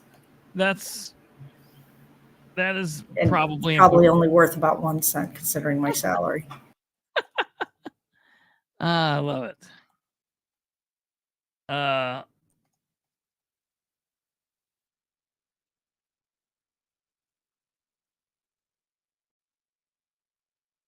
Okay. Let's see here. And I guess just to wrap up, and that's the one big thing that I did want to cover because it came out literally before we went live from the AP. Big news, and I'm glad that David Williams brought it up. That's very important. Make it 9 a.m. while we're working. I love it. I'll take care of you guys. We'll figure out a way. We'll figure something out. We'll make it work. We'll just do a 5-hour-long show. No, I'm kidding. That's ridiculous. I like that we've really got it cut down to about right at an hour and 20, hour and 30 minutes when we're able to do that. Says it, and I'm at an hour and 47 minutes now. No, just in ending, I do want to throw out here just briefly. This is important. And there Jackie says, focus on local and state issues. It's the main push. I just think that with so much national important news happening, there has to be some coverage of that. Like, for example, we are in a historical time right now. And for example, from the AP, House Oversight Panel subpoenas Secret Service Director to testify on Trump assassination attempt. Big news. The Republican chairman of the House Oversight and Accountability Committee issued a subpoena Wednesday to the Secret Service Director, compelling her to appear before the committee on Monday for what is scheduled to be her first congressional hearing into the attempted assassination of former President Donald Trump. And even before the first hearing, Republicans called for Director Kimberly Cheadle to resign, intensified Wednesday, with top Republican leaders from both the House and Senate saying she should step down. The director has said she has no intention of resigning. Well, of course not. Representative James Comer said initially that the Secret Service committed to her attendance, but that Homeland Security officials appeared to intervene, and there has been no meaningful updates or information shared with the committee. Comer said that the lack of transparency and failure to cooperate with the committee called into question Cheadle's ability to lead the Secret Service and necessitated the subpoena. Just absolutely crazy. Cheadle said the agency understands the importance of a review ordered by the Democratic President Joe Biden and would fully participate in it as well as with congressional committees looking into the shooting. In response to the subpoena and earlier letter from Cromer, Zephany Buto, an assistant secretary of Homeland Security, said that while the department was disappointed that the committee rushed to issue a subpoena, Cheadle welcomes the chance to testify. The official said that given Cheadle's focus on securing the ongoing Republican National Convention, the department would appreciate if she could appear on July 25th or July 26th or the following week or never instead of Monday. Why? It ends on Thursday. The Republican National Convention ends on Thursday. She's free on Monday. Can't she delegate? This is ludicrous. Let's figure this out. And for all of those people who are saying, well, wow, the investigation's still going on, they've got a lot of stuff to do. Stop that. The Secret Service now is done with the assassination. A lot of people don't know that the Secret Service is not investigating. When there is an assassination on the president or there is an assassination attempt, the Secret Service is done the moment that they have protected the principal protectee or at the moment that that person is dead. At the moment that all of the craziness went on, at the moment that that became no longer a rally and now a crime scene, the Secret Service was done. They were bystanders there. There were witnesses at that point. They were there to lock down the scene until the FBI came in, and the FBI is the one that investigates it. Not saying that the Secret Service doesn't have investigative power and that the Secret Service doesn't do intelligent work. Meaning intelligence work, not that they do intelligent work, that they do intelligence style work. They absolutely do, but not on assassinations or assassination attempts. Once that occurs, it then goes to the investigative body, the FBI. A lot of people don't know that the Secret Service is styled more like patrol. A lot of them are in uniforms. Very few of them are actually in plain clothes, and it's, even fewer of them are in the protection portion of that. So it's she still has job to do as far as making sure that people are protected under the Secret Service. But it's like, how good a job are you doing on that to begin with after what we saw last Saturday? And I don't think that tearing you away from your important job on Monday to answer some serious questions is a bad thing. She literally came out today and said, we didn't put Secret Service on that roof because it was slanted. Give me a break. I'm not even going to comment on that. That was so stupid. Everybody knows that that's ignorant.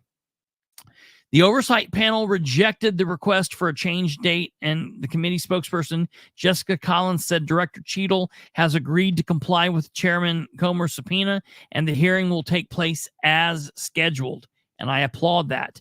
Americans demand and deserve answers from the director about the attempted assassination of President Trump and the Secret Service's egregious failures, Collins said. The subpoena was just one of a series of developments that occurred Wednesday in the wake of Saturday's assassination attempt.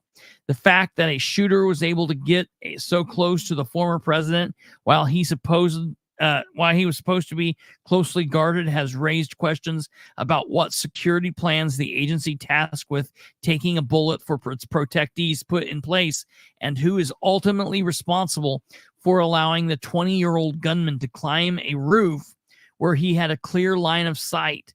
I will add, at about 148 yards away from the former president. House Speaker Mike Johnson announced that he would be setting up a task force to investigate security failures that occurred during the assassination attempt. He also said he would be calling for Cheadle to resign from her post as director of the Secret Service, saying on Fox News Channel, without elaborating, "I think she's shown what her priorities are.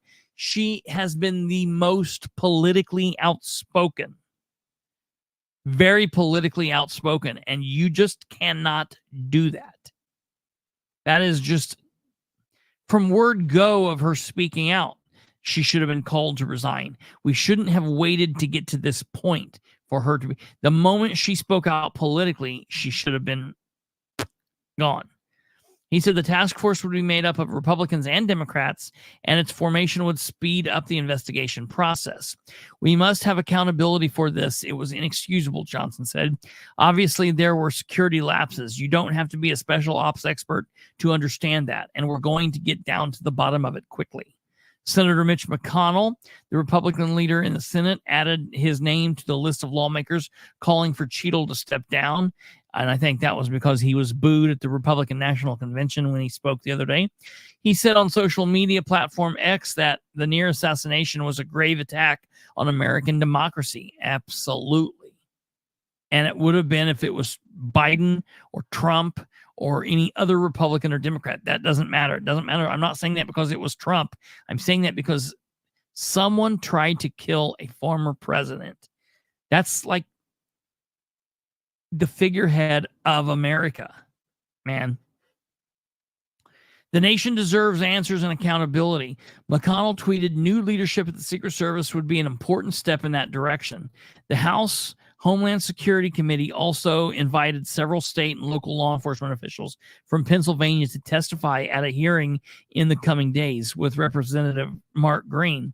The committee's chairman saying their accounts of events were critical to the investigation.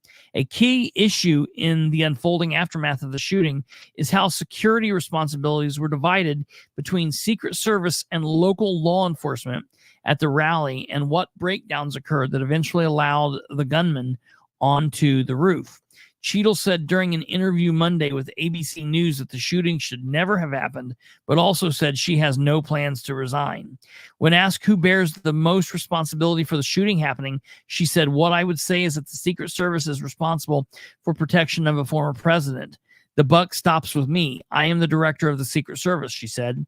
Anthony Giglia, a spokesman for the U.S. Secret Service, on Wednesday said Director Kimberly Cheadle is proud to work alongside its dedicated men and women of the U.S. Secret Service and has no intention to resign. So far, she has the support of the administration. I have 100% confidence in the Director of the United States Secret Service. I have 100% confidence in the United States Secret Service, Homeland Security Secretary Alejandro Mayorkas said Monday. But in addition to the congressional inquiries, Cheadle and the Secret Service are also facing an inquiry by the Department of Homeland Security's Inspector General. In a brief notice posted to the Inspector General's website Tuesday, the agency said the objectives of the probe is to evaluate the United States Secret Service protection for securing former President Trump's July 13th, 2024 campaign event. The agency also said Wednesday that it's launching a review of the agency's counter sniper team's preparedness and operations. Our objective is to determine the extent to which Secret Service counter sniper team is prepared for and responds to threats that events attended by designated protectees, the Inspector General's office said. Biden on Sunday said that he was ordering an independent review of the security at the rally. No one has yet been named as the lead in that inquiry. Since the shooting, Cheadle and the Security Service has come under intense scrutiny over how a gunman could get into the position to fire at a former president. The shooter, Thomas Crooks, was able to get within 135 meters, 157 yards of the stage, where the Republican former president was speaking when he opened fire. That's despite a threat on Trump's life from the Iranian leading to additional security. That's because of the death of Soleimani back in 2020. The former president, despite a threat on Trump's life from Iran, leading to additional security for the former president in the days before Saturday's rally. that Iranian threat, I want to make sure everybody's talking about, it's not something new. That threat has been in place since we killed Soleimani back in 2020. I just want to make sure everyone's aware of that. A bloodied Trump was quickly escorted off the stage. We all know all of that. The snipers killed the shooter. Trump said the upper part of his right ear was pierced in the shooting. One rally goer was killed, 2 others critically wounded. Cheadle said that her agency was working to understand how Saturday's shooting happened and to make sure something like this never happens again. Cheadle and the FBI director, Kristopher H, who's an absolute joke, participated in a telephone briefing Wednesday afternoon with senators. Republicans came away critical. Senator John Brasso of Wyoming tweeted on X that it was a 100% cover your ass briefing. Senator Rick Scott of Florida called the administration officials to hold a daily press conference to share updates with the public. And Senator Mike Rounds of South Dakota said they are so disjointed that they don't have their own facts together yet. The Secret Service has roughly 7,800 staff members and is responsible for protecting presidents, vice presidents, and their families, former presidents, their spouses, their minor children under the age of 16. Under the age of 16, wow. And a few other high-level cabinet officials, such as Homeland Security Secretary. You'd figure that the Homeland Security Secretary could protect himself or herself. Really strange. Okay, so that's the piece on what's going on in the national news. And ladies and gentlemen, from there, I'm going to say adios. Thank you for your attendance to this Bilbrey talk. I would ask that you please go down and do us these things. Subscribe if you haven't, like the channel. I haven't been asking you to do that, so I would love if you would just do it. If you guys would just start doing it, I wouldn't have to ask you. Share, like, do all of that stuff. I would really appreciate it. That's very important. It is also very important to let you guys know that today is Wednesday, July 17th, 2024. That means we are 198 days without correspondence or response from Muncie, Indiana City Councilor at Large Dale Basham. I just sent out another email question today of Councilor Basham, and I have yet to receive a response. We'll see if tomorrow's the lucky day. Who knows? But it's been 198 days without any kind of response, any kind of correspondence message. He's not said, "Hey, you go kiss go kiss my ass." Whatever. He's not said anything. He will not answer questions. He will not tell me to go flip sand. Nothing. So that's extremely sad. It is what it is. But we are 198 days without anything there. So that's sad. Going back to the YouTube stuff, if you could do that, I would very much appreciate it. We will see you back here tomorrow on Thursday for episode 244. And I appreciate you guys very much. Take care. Have a great rest of your evening. Have a good Thursday. We will have a lot to report tomorrow from the Muncie Redevelopment Commission. And tomorrow I will go over Charlize's pictures. She did a really good job. I should have done it earlier, but I'll do it tomorrow ahead of going over the meeting. It's very important information. I'm glad that she does that. We need people to do that. I feel like she's taking that off my plate. I very much appreciate that. I love it. I think that there's people out there that can do things like that. So we'll go through that and we'll talk about all that tomorrow and whatever else happens between now and then. You guys take care. Have a great evening. God bless. Goodbye.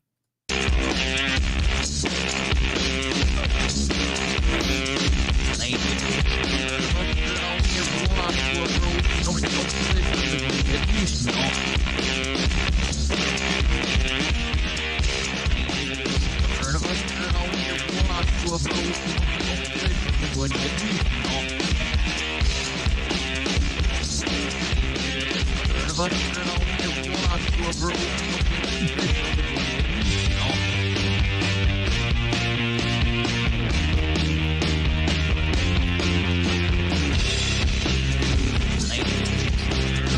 Don't